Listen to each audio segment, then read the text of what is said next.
اعوذ باللہ من الشیطان الرجیم بسم اللہ الرحمن الرحیم الحمد للہ رب العالمین باری خلائق اجمعین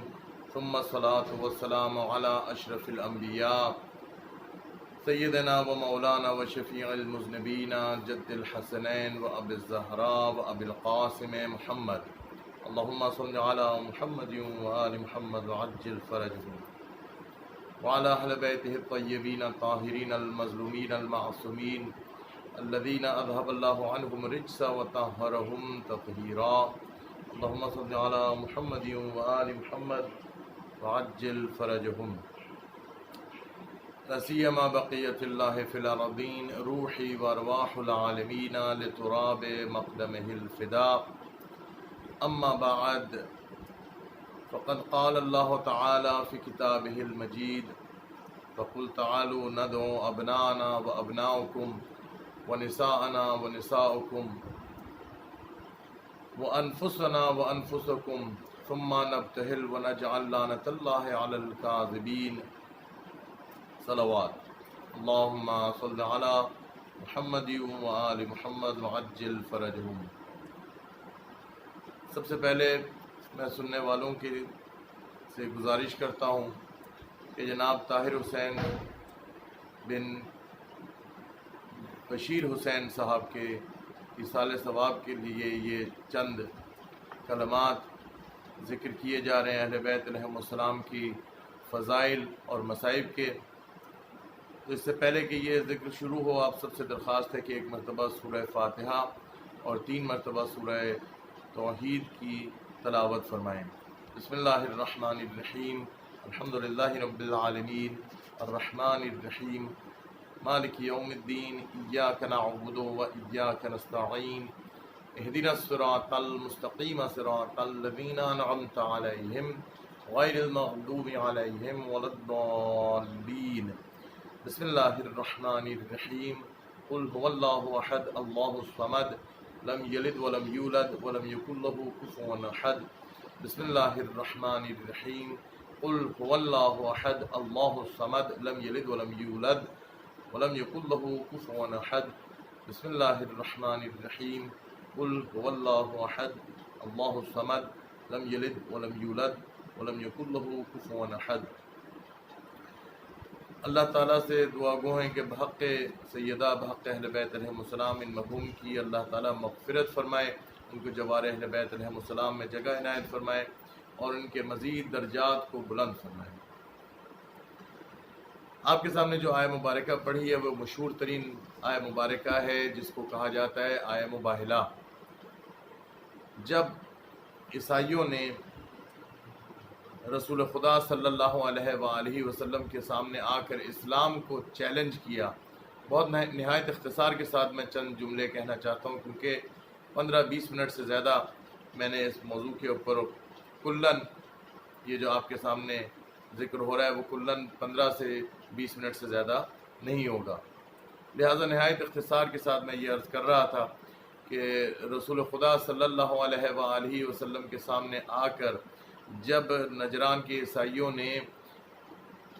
اسلام کے خلاف باتیں کیں اور اسلام کو ہمارے سادہ زبان میں کہیں کہ چیلنج کیا، اور ایک مناظرہ ہوا اور اس مناظرے کے اندر لاجواب ہونے کے باوجود اپنی بات پر یہ لوگ قائم رہے اور کج بحثی کرتے رہے اور ضد پر رہے، مجادلہ کرتے رہے، تو پھر یہ آیہ مبارکہ نازل ہوئی اور جس میں یہ کہا گیا کہ اے رسول ان سے کہہ دیجئے کہ تم وَقُلْ تَعَالُوا نَدْعُوا أَبْنَاءَنَا وَأَبْنَاءَكُمْ، تم اپنے بیٹوں کو لاؤ ہم اپنے بیٹوں کو لائیں گے، تم اپنی خواتین کو لاؤ ہم اپنی خواتین کو لائیں گے، اور تم اپنے نفوس کو، اپنے آپ کو، اپنی جانوں کو لے کر آؤ اور ہم اپنے نفوس کو، اپنے آپ کو خود لے کے آئیں گے۔ ثُمَّ نَبْتَهِلْ وَنَجْعَلْ لَعْنَةَ اللَّهِ عَلَى الْكَاذِبِينَ، اور پھر ہم لعنت بھیجیں گے جھوٹوں پر۔ تو جب اسلام کے اوپر وقت آیا تو اللہ تعالیٰ نے بچہ جانتا ہے کہ صحیح ستہ میں بھی ہے، اہل تشیع کے کتب میں بھی ہے کہ فقط ان 5 کے علاوہ کسی کو اللہ تعالیٰ نے اس کا اہل نہیں سمجھا کہ اللہ تعالیٰ کی دین کی گواہی دیں۔ تو یہ وہ ہستیاں تھیں کہ جنہوں نے اللہ کی دین کی گواہی دینے کے لیے اپنے چہرے کی لوگوں کو زیارت کرائی، اور یہ فرما دیا کہ بس اب ہم تیار ہو جاؤ کہ اگر تم نہیں تسلیم کرو گے تو اگر ہم نے لعنت بھیج دی جھوٹوں پر تو پھر تمہارا کچھ نہ رہے گا، ہماری زبان میں کہیں ککھ نہ رہے گا۔ اسی لیے نجران کے عیسائیوں نے یہ کہا کہ جو چہرے ہم اب دیکھ رہے ہیں اگر ان کے سامنے مباہلے میں ہم کھڑے ہو گئے تو یاد رکھنا کہ ہمارے علاقوں میں کبھی کوئی فصل نہیں ہوگی، کوئی بارش نہیں ہوگی، ایک گندم کا دانہ بھی زمین سے نہیں اگے گا، بہتر ہے کہ اپنی شکست تسلیم کر کے چلے جائیں۔ یہ اسلام کی ایک بہت بڑی فتح تھی جس کو ہم عید مباہلہ کے نام سے یاد کرتے ہیں۔ ضرورت اس بات کی ہے کہ جب اللہ تعالیٰ نے اپنی ذات مبارک اور اپنے دین کی گواہی کے لیے جن کو چنا ہے ان کو سمجھنے کی ضرورت ہے، ان سے محبت کی ضرورت ہے، تبھی انسان ہدایت کے سلسلے سے متمسک رہ سکتا ہے اور تبھی اللہ تعالیٰ کی طرف انسان رجوع کر سکتا ہے، جو کہ اس کا خلقت کا مقصد ہے۔ وَمَا خَلَقْتُ الْجِنَّ وَالْإِنسَ إِلَّا لِيَعْبُدُونَ۔ اگر اس کا مصداق بننا چاہتا ہے تو متمسک رہنا پڑے گا اہل بیت اطہار علیہ السلام کے ساتھ، اور ان سے محبت بھی کرنی پڑے گی کہ جو جیسا کہ قرآن میں اللہ نے حکم بھی دیا قُلْ لَا أَسْأَلُكُمْ عَلَيْهِ أَجْرًا إِلَّا الْمَوَدَّةَ فِي الْقُرْبَى۔ اب میں چونکہ وقت بہت تیزی سے بڑھ رہا ہے تو بس 2 روایات آپ کے سامنے عرض کروں گا اور پھر چند جملات مصائب کے۔ پہلا یہ کہ جہاں انفسنا و انفسکم، اپنے نفس کی جہاں بات ہے کہ میں انفسنا و انفسکم، ہم اپنے نفوس کو اپنے آپ کو لے کے آتے ہیں، تم اپنے آپ کو لے کے آؤ، تو امیر المؤمنین علی ابن ابی طالب علیہ السلام کو اس آیہ مبارکہ میں نفس رسول کے نام سے اللہ تعالیٰ نے یاد کیا اور متعارف کروایا، یعنی امیر المؤمنین علی ابن ابی طالب رسول خدا کے ہم پلہ نفس رسول ہیں، جیسے رسول اسی طرح امیر المؤمنین علیہ السلام۔ یعنی اس سے مراد یہ نہ لی جائے کہ رسول خدا صلی اللہ علیہ وآلہ وسلم افضل نہیں ہے، بلکہ ہم جیسے، تو جس طرح رسول ہیں اسی طرح سے امیر المؤمنین علیہ السلام ہیں، جس طرح رسول کی اطاعت ہے اسی طریقے سے امیر المؤمنین علیہ السلام کی اطاعت ہے۔ جس طرح لوگ رسول خدا صلی اللہ علیہ وآلہ وسلم کے ذریعے سے ہدایت پا کر اللہ تک پہنچتے تھے، اسی طریقے سے علی بن ابی طالب کے در پر آنا ہوگا۔ دوسری ہستی حضرت بی بی فاطمہ الزہرا سیدۃ النساء العالمین، اور پھر امام حسن مجتبی علیہ السلام اور امام حسین علیہ السلام، سب کی تعریف کرنا ممکن نہیں ہے اس وقت اختصار کے ساتھ، لیکن بس 2 ہستیوں کا تیزی سے میں تذکرہ کروں گا۔ ایک امام حسین علیہ السلام، چونکہ محرم ابھی چند دنوں بعد آنے والا ہے تو ان کی معرفت جتنی ہوگی اتنا اہمیت عزاداری بھی سمجھ میں آئے گی۔ ایک روایت ہے جس کو من لا یحضر الفقیہ کے اندر نقل کیا گیا ہے، اور مرجع وقت آیت اللہ العظمی وحید خراسانی نے اس روایت کے بارے میں فرمایا کہ یہ صحیح الاسناد ہے، یہ صحیح اسناد، یعنی اس روایت کا صحیح ہونے میں کوئی شک و شبہ نہیں ہے۔ روایت یہ ہے کہ حضور جب معراج پر گئے، اور یہ معراج ایک ایسا مہم موضوع ہے کہ اس کو اللہ تعالیٰ نے اتنی اہمیت دی ہے کہ اس کے بارے میں قرآن میں پورا سورہ نازل کر دیا، جس کو سورہ اسرا کہتے ہیں۔ سبحان الذی اسری بعبدہ لیلا من المسجد الحرام الی المسجد الاقصی، پاک ہے وہ ذات جو لے گئی اپنے بندے کو کہاں سے؟ من المسجد الحرام الی المسجد الاقصی، مسجد الحرام سے مسجد اقصی تک۔ مسجد اقصی جب معراج پہ حضور تشریف لے کے جاتے ہیں تو مسجد اقصی کے بعد جو حدود آئیں، جو مقامات آئے، آخری مقام سب لوگ جانتے ہیں سدرۃ المنتہا کا تھا،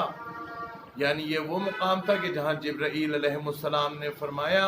کہ یا رسول اللہ صلی اللہ علیہ وآلہ وسلم، اب میں آگے جانے سے قاصر ہوں اور میری سکت نہیں ہے، میری اہلیت نہیں ہے، میں اس سے آگے نہیں جا سکتا، بس اس حد تک میں آپ کے ساتھ ہمراہ ہو سکتا تھا، اب اس سے آگے آپ کو خود تشریف لے کے جانا ہوگا۔ حضور اس مقام میں جب داخل ہوئے تو اب ادھر کوئی نہیں تھا، نہ ملائکہ میں سے نہ کسی مخلوقات میں سے اور کوئی تھا، بس اللہ تعالی کی ذات گرامی تھی اور رسول خدا صلی اللہ علیہ وآلہ وسلم تھے۔ اب ادھر جو پہلا موضوع جو مطرح ہو رہا ہے وہ اتنی اہمیت کا حائل ہونا چاہیے، اتنی اہمیت کا ہے کہ اس کو بتانے کے لیے کہ کتنی اہمیت ہے، بس اسی سے سمجھ میں آ جاتا ہے کہ اب پہلا موضوع جو اس مقام پر آ کر مطرح ہو رہا ہے تو وہ کتنی اہمیت کا عامل ہوگا۔ روایت کے الفاظ ہیں کہ اس مقام پر آ کر رسول خدا صلی اللہ علیہ وآلہ وسلم نے جب اپنا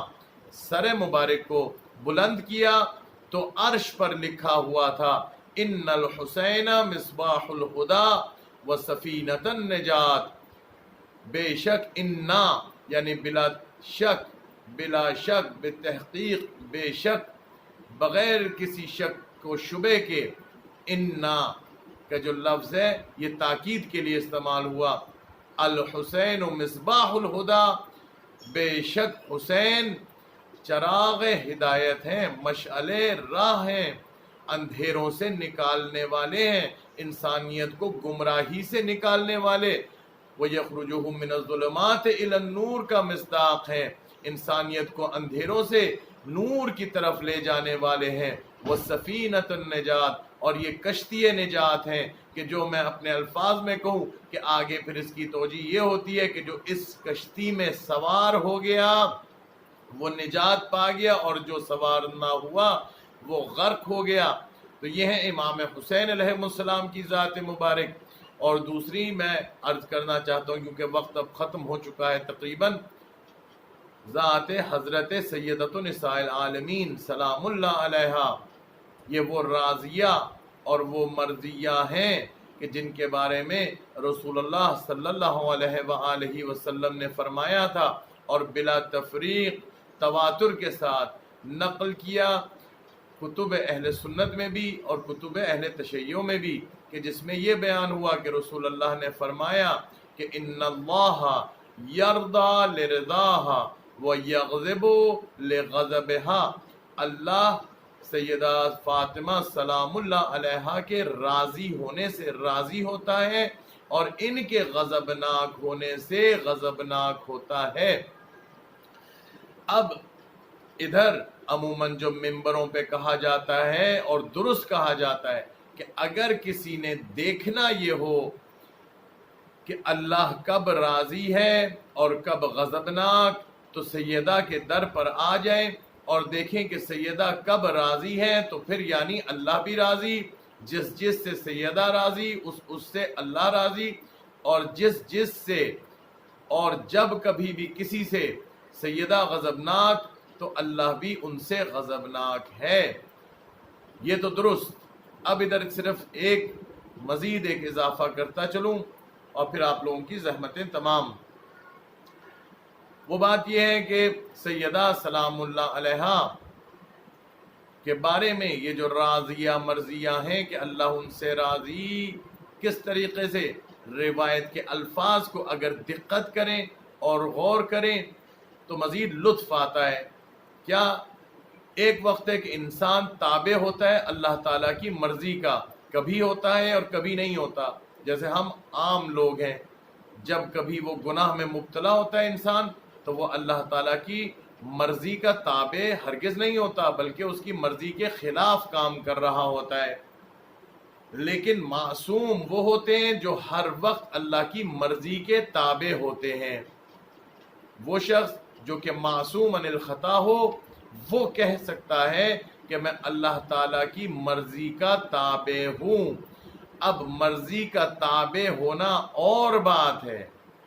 روایت کے جملہ یہ نہیں ہے کہ انا فاطمہ تو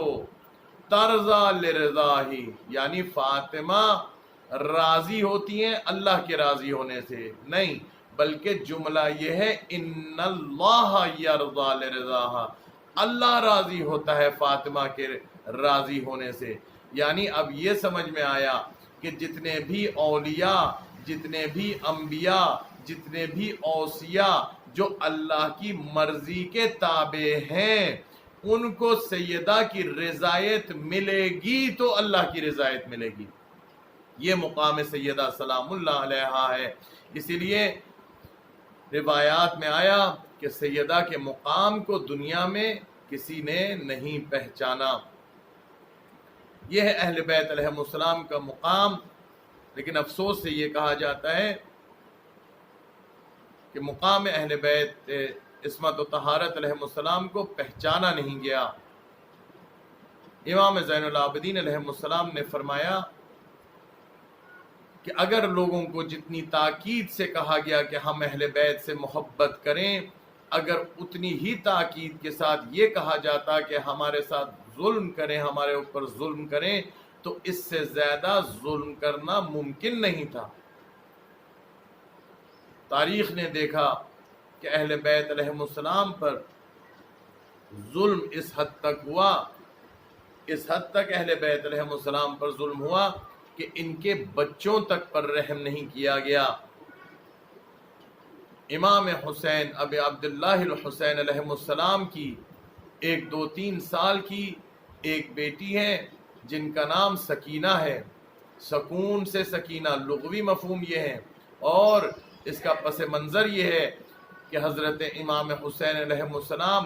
اپنی رات کی نمازهای شب کے اندر اللہ تعالیٰ سے دعا کر کے یہ دعا فرماتے تھے کہ اے اللہ مجھے ایک ایسی دختر دے، ایک ایسی بیٹی دے کہ جو مجھ حسین کے سکون کا باعث بنے۔ یہ ہے حضرت سکینہ سلام اللہ علیہا جو امام حسین کے قلب اطہر کو سکون دے۔ ان کا اپنا مقام کیا ہوگا، لیکن ان معصوم 2-3 سال کی جو بچی ہیں ان پر کیسا ظلم و ستم ہوا۔ حمید بن مسلم تاریخ میں لکھا ہے، راوی کہتا ہے کہ میں نے جب دیکھا کہ خیام کو آگ لگی ہوئی ہے تو ایک بچی جس کے دامن میں آگ لگی ہوئی ہے وہ مقتل گاہ میں دوڑ رہی ہے اور اپنے بابا کو چیخ چیخ کر آواز دے رہی ہے۔ کبھی کہتی ہے یا ابتا ہو یا ابتا ہو، آواز دے رہی ہے۔